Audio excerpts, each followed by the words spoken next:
I was born on a cold autumn morning, just a few minutes after my twin sister, but that small gap felt like it stretched across my entire life. Even as a child, I felt like a shadow. Always there but never truly noticed. My name is Emily Carter, but in that house, I often felt like just the other one. And my sister Allison? She was the center of everything. My parents, Lisa and David Carter, owned a charming little house in the suburbs of Massachusetts, the picture-perfect image of a middle-class American family. On the surface, they were devoted parents, but in reality, their love was never equally divided.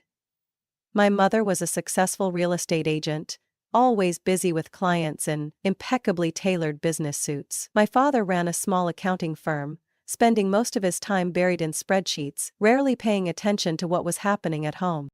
But if there was one thing they both did care about, it was Allison.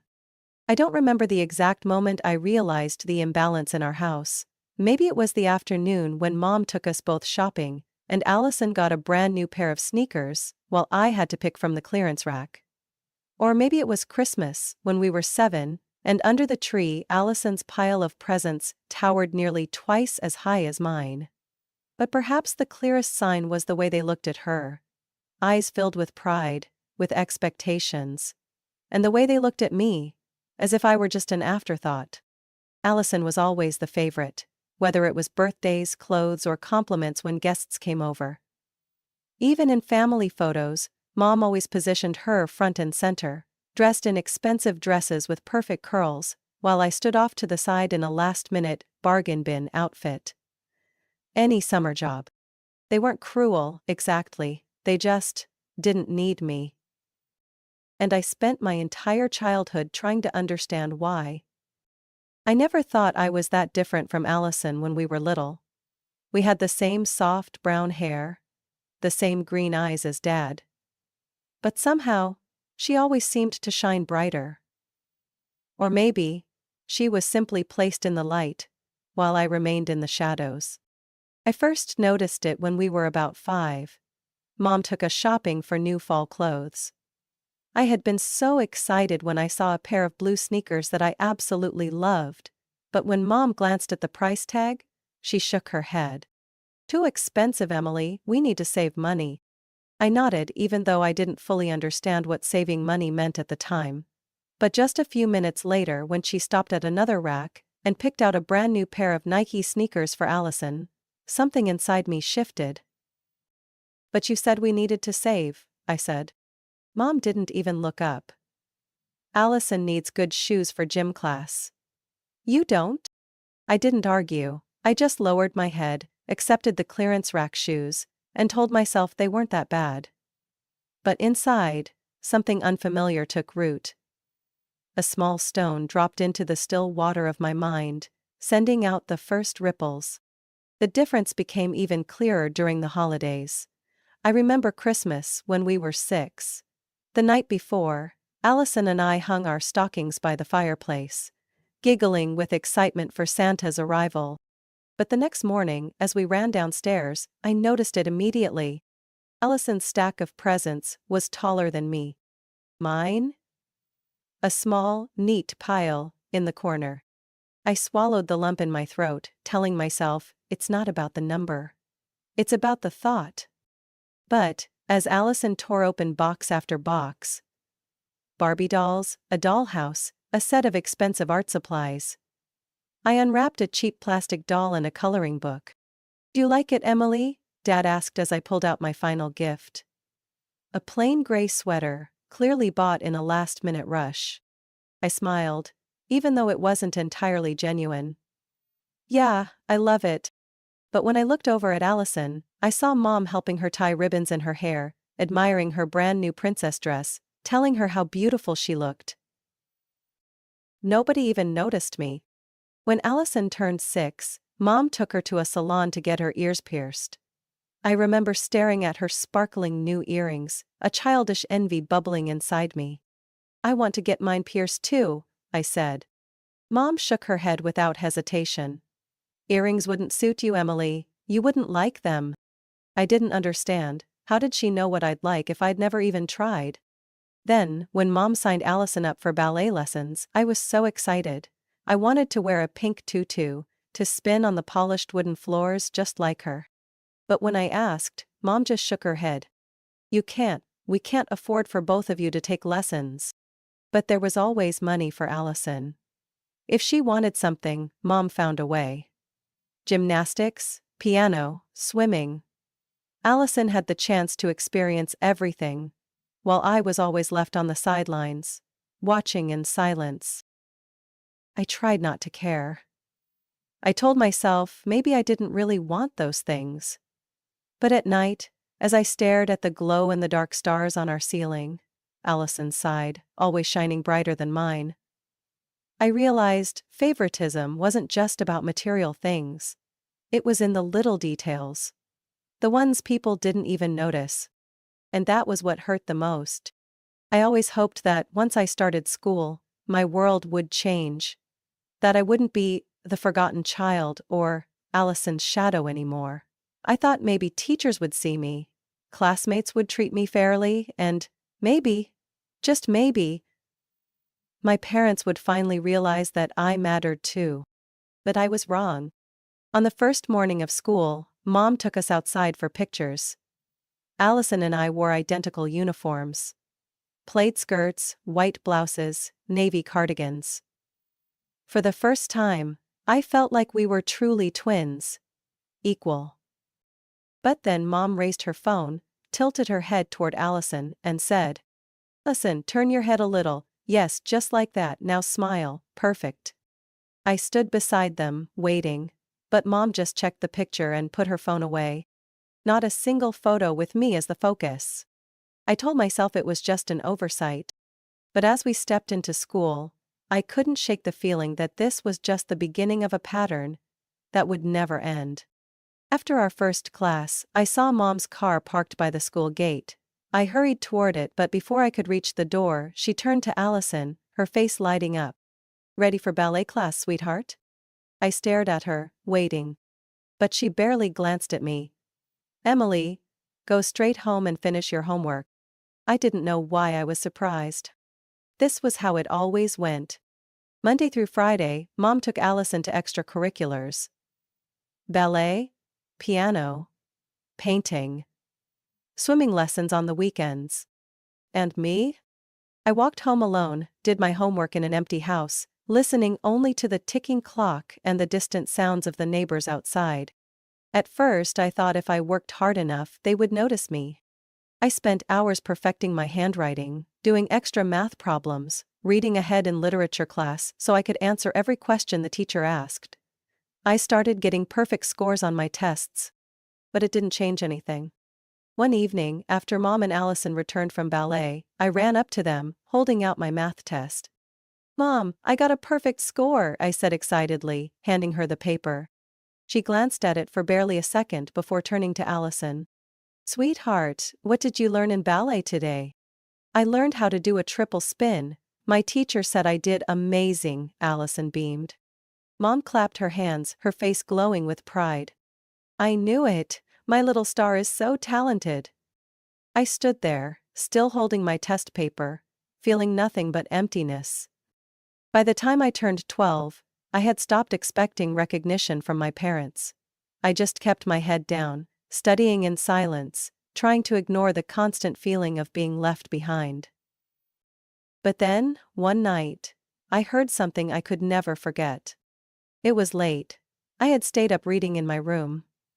My door wasn't fully closed, and through the crack I heard my parents talking downstairs in the living room. "Do you ever think we made a mistake?" Dad's voice was low. "A mistake?" Mom sounded irritated.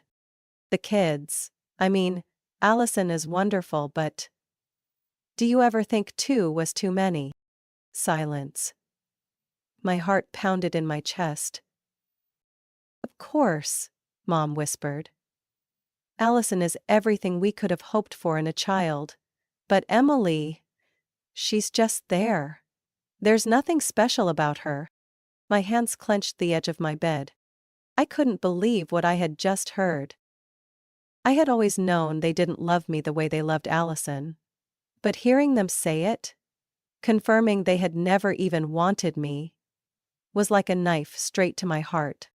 My throat tightened, but I didn't cry. I just sat there, staring at the ceiling, and for the first time in my life, I stopped hoping.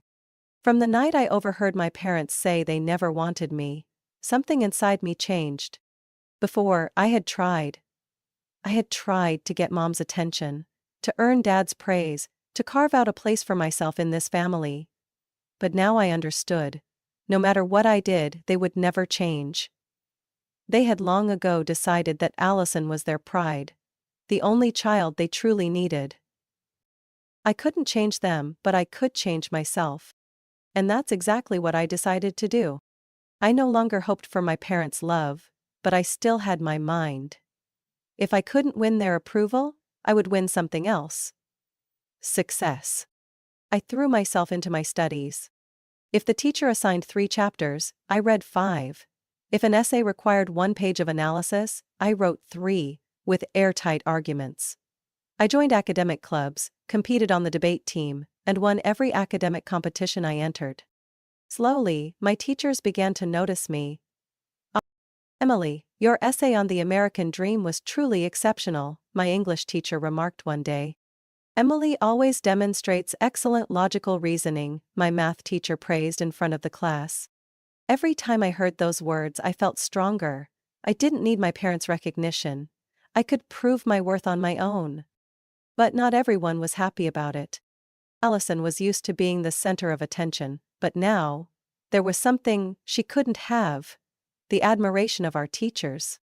I saw the irritation in her eyes every time I was praised, the frustration in her voice when I won first place in a competition. "That's so boring," she muttered when she saw me holding a gold medal. "Who even cares?" But I knew Allison cared. And I knew Mom cared too.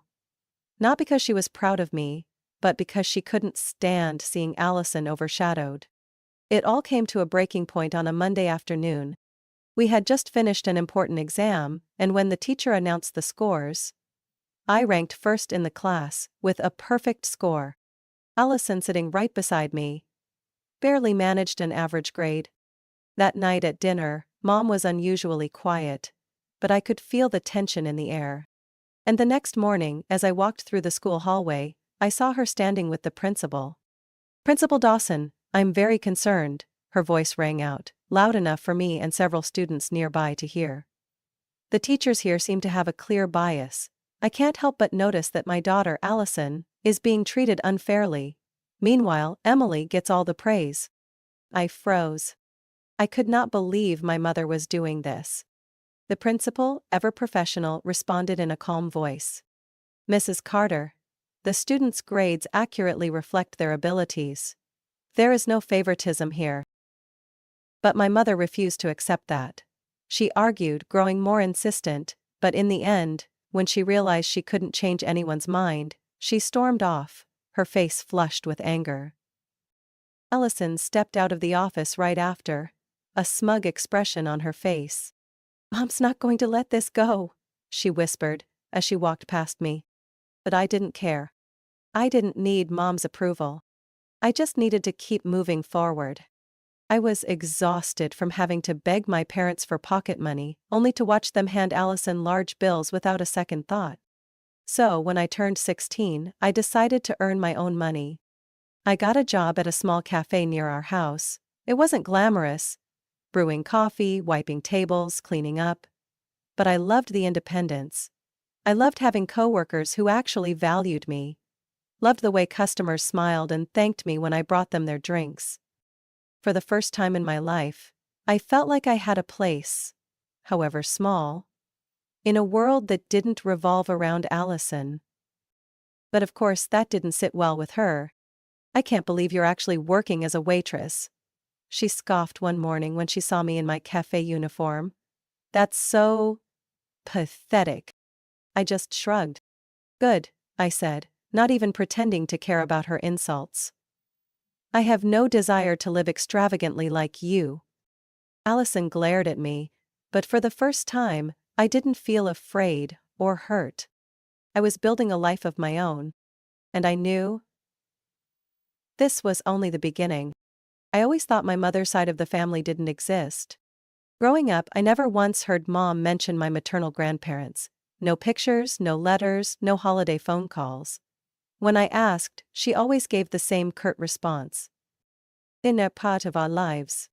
No one dared to question it further, and over time, I simply accepted that they were either dead or not worth remembering.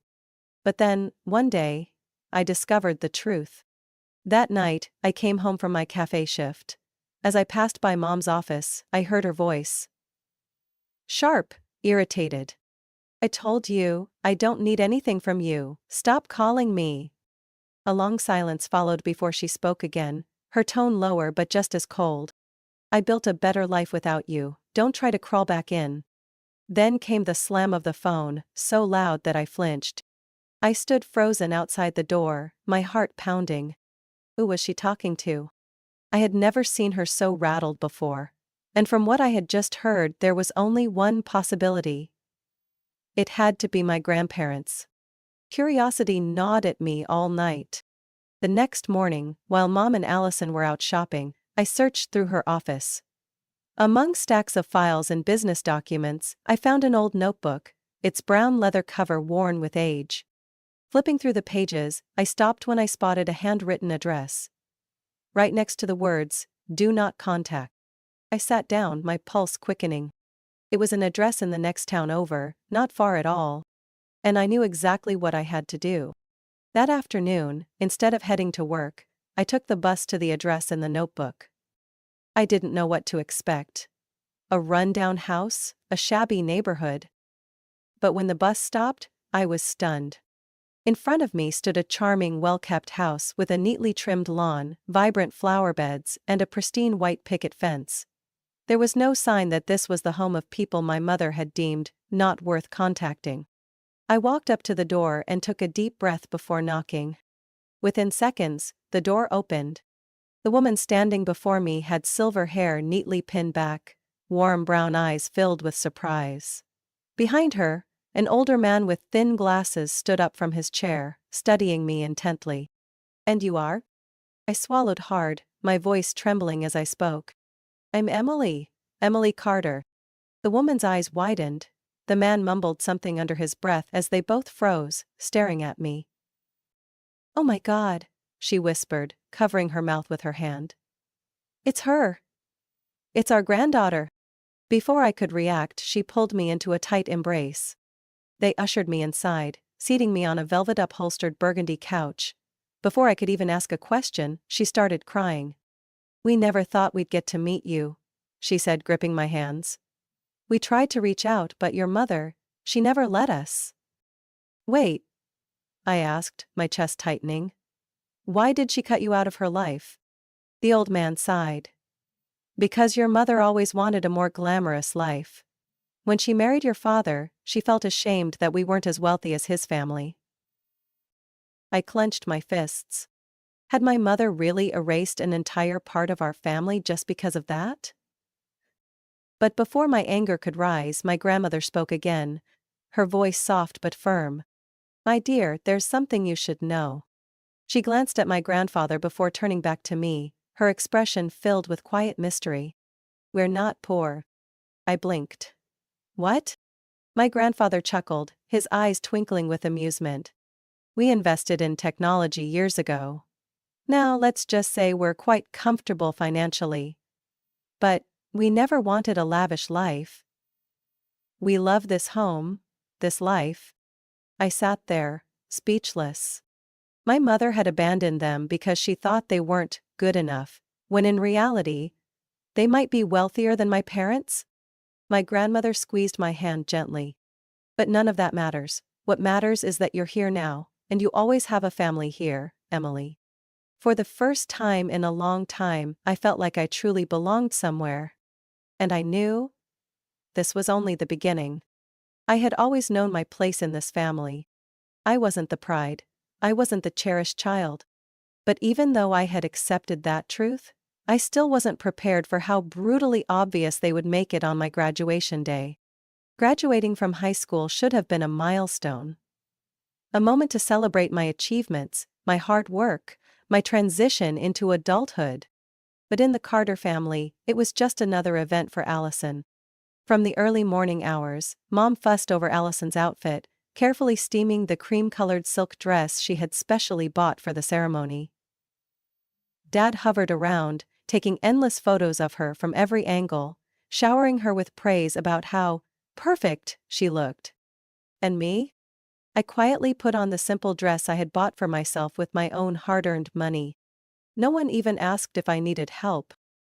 At the ceremony, when the principal announced my name as valedictorian, a sparse round of applause echoed through the auditorium. I stood on stage, scanning the family section. My parents clapped half-heartedly, but within seconds, they turned back to their conversation with Allison, admiring her dress. But when Allison's name was called, just as an ordinary graduate, my parents jumped to their feet, clapping loudly as if she had just won an Olympic gold medal. I pressed my lips together, gripping my diploma tightly. By now I shouldn't have been hurt anymore. But somehow, it still stung. The next morning I woke up with a fragile, lingering hope. Just for once, maybe they would acknowledge me the way they did Allison. Instead, I got a slap in the face. "Emily, I have wonderful news," Mom chirped as she packed a suitcase. I glanced around the living room. Allison was trying on new sunglasses. Dad was checking plane tickets on his phone. A bad feeling crept into my stomach. "We're going to Hawaii to celebrate graduation," Mom announced, her eyes sparkling with excitement. I blinked. "We?" Mom hesitated for a second before quickly returning to packing. "I mean your dad, Allison, and me. You understand, don't you? Someone has to stay home to watch the house. And you have your cafe job too." It felt like someone had just punched me in the gut. "You mean, the three of you are going and I'm staying behind?" My voice came out hoarse. Mom sighed, as if I was being unreasonable. "Emily, don't be dramatic. It's not like you love the beach anyway, besides you can use this time to work extra shifts and prepare for college." I turned to Dad. He didn't even look at me, just muttered absent-mindedly, "Your mother's right, don't be selfish." Then I turned to Allison, who was smirking. "Oh, don't worry, sweetheart," she cooed, her voice dripping with fake sympathy. "I'll send you lots of pictures." The next day I stood by the door, watching as the taxi carried them away. Allison waved at me like she pitied me. As the car disappeared from view, a surge of anger flooded through me. They had left me behind. They had never truly considered me part of the family. And I couldn't take it anymore. My hands trembled as I picked up my phone and dialed my grandmother's number. "Grandma, they're gone," I said, my voice shaking. "They left me behind." On the other end of the line, she took a deep breath. "My love, come here right now. We're throwing you the real graduation party you deserve." I left home immediately. When I arrived, my grandparents had set up a small party in their backyard. A "Congratulations Emily" banner hung on the fence, and colorful balloons shimmered in the late afternoon sun. But what truly shocked me was the car parked in front of the house. A brand new silver Mercedes C-Class gleaming under the golden light. I froze. Is My grandfather smiled and held up a small keyring, offering it to me. "This is your graduation gift, Emily. You've worked so hard, and we wanted you to have a strong start for your future." I couldn't speak. Tears burned in my eyes as I looked at them. These two people, who had welcomed me with open arms, despite barely knowing me. They didn't need a reason to love me. They loved me simply because I was their granddaughter. For the first time in my life, I truly felt like I belonged to a family. I clenched the car keys in my hand, knowing this wasn't just a gift. It was a message. I didn't need them anymore. A black taxi rolled onto the street, coming to a sharp stop in front of the house. Through the window, I saw my parents and Allison step out. Their arms laden with designer shopping bags, light jackets draped over their shoulders. They looked refreshed from their Hawaiian vacation. Sun-kissed skin, sleek hair, and Allison snapping yet another selfie on her phone. But then, everything froze when my mother's gaze landed on the Mercedes C-Class parked neatly in the driveway. I looked up, waiting for her to speak. At that point, she dried limitless and walked home, ever so quietly. She stiffened, taking a step back. Allison, too distracted, walked right into her. And when she looked up, her blue eyes went wide as if she had just seen something impossible. "The hell is this?" Allison shrieked, her voice shrill. My father frowned, his eyes shifting from the car to me, standing on the porch with my arms crossed, watching them like I'd been waiting for this reaction. "Whose car is this?" His voice was cold. I twirled the keys around my finger, letting a slow smile spread across my face. "Mine." My mother gasped, as if she had just taken a punch to the stomach. "Yours?" Her voice wavered. "Where did you get the money for this?" Leaning casually against the doorframe, I savored every second of this moment. "Grandma and Grandpa gave it to me. Graduation gift." The air froze. 1 second. 2 seconds. 3. Then, my mother let out a forced, breathless laugh. But there was panic in her eyes. "Grandparents? You mean my parents?" I nodded. "Yes, the ones you cut off because you thought they weren't wealthy enough for your perfect life." My father's head snapped toward my mother, his expression shifting from confusion to suspicion. "Lisa, you told me they were poor." My mother pressed her lips together, but Allison couldn't hold it in. "Wait!" She pointed a finger at me, eyes flashing. "Our grandparents are alive, and they have money?" I shrugged. "Not just alive, they're actually very successful. They invested in tech years ago. Now, let's just say, they're doing quite well." My mother's face drained of color, her manicured fingers gripping her designer handbag so tightly her knuckles turned white. But almost instantly she composed herself, forcing a warm, fake smile onto her face. "Emily, I think we should sit down and talk. After all, family is family, right? I'm so happy you got to reconnect with them. I've missed them too." I nearly laughed at how fast she switched gears. But before I could respond, she continued, her voice syrupy sweet. "And you know, Allison is starting college soon. She really needs a good car to get around. Don't you think it would only be fair if they helped her too?" I stared at her. I honestly couldn't believe what I was hearing. My father nodded in agreement, and Allison actually held out her hand, as if she was already expecting me to hand over the keys. I laughed. A real, genuine laugh. "No." I said the word slowly, letting it sink in. "This car is mine, and no one is taking it from me." My mother's face darkened instantly. "Emily, you cannot be this selfish. Do you really think you deserve this more than Allison?" I tilted my head, locking eyes with her. "Yes, I do." The tension in the air was thick, and I could feel the anger simmering beneath my mother's skin.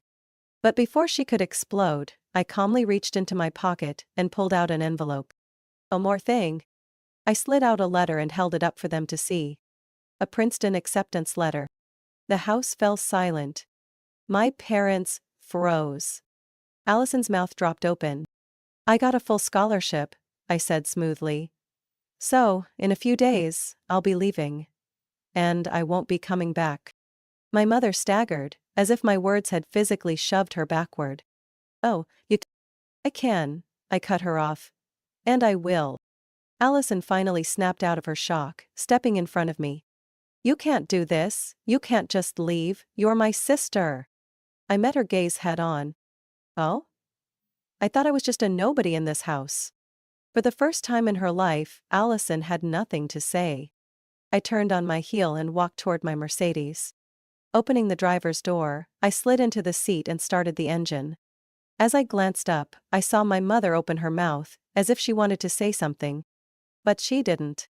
She just stood there, watching me drive away. My father said nothing. Allison stood frozen in place, her expression a mix of shock and fury.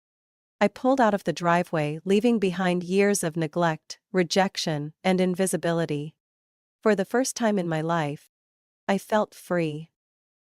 Emily Carter's story is not just a journey of escaping favoritism and neglect. It's a testament to the power of perseverance and independence. She didn't try to change her parents or seek validation from those who didn't appreciate her. Instead, she chose to create her own value, finding love and support from those who truly cared. In real life, no one can control where they are born, but everyone has the right to choose how they live and the path to success. Sometimes, walking away from toxicity is the first step toward finding true happiness. Emily Carter's story makes us reflect: is family truly where we belong, or do we sometimes have to carve our own path? What do you think about Emily's choices? Share your thoughts, and don't forget to follow the channel for more meaningful stories.